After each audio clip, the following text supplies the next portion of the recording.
So the problem, what we're talking about today is you spend money on marketing.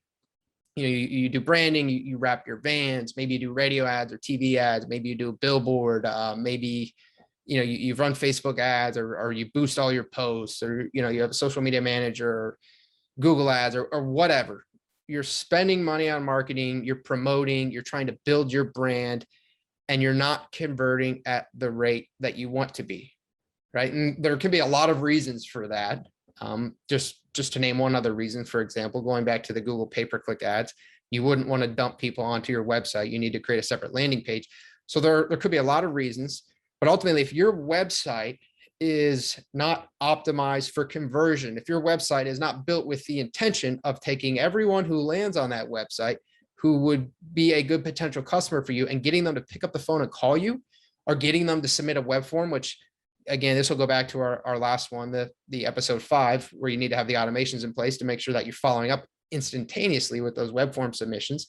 But if you don't have something driving them to take action, then people are going to go to your website and ultimately they're going to fall through the cracks. They're just not going to take the action that you want them to take. So you're going to lose money, because even if people see your ad on TV or radio, or they see your van, or even if they go through the Google ads and they end up on a landing page and you get their information that way, a lot of times they're still going to look at your website.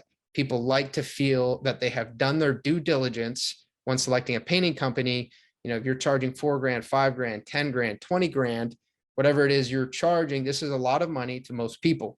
So people do want to feel that comfortable, right? That T word, trust. They want to trust that you're the right option, that they have made a good decision. Right? And typically they are going to look at your website.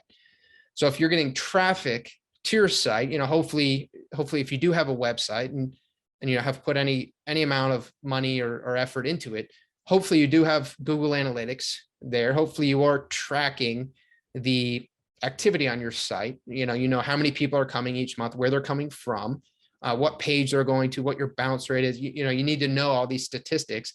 And if you're seeing you have healthy traffic, as in a lot of people are visiting your website, but you're not getting the number of leads that you want, it seems like more people should be calling. You should have gotten more calls. You should have gotten more web form submissions.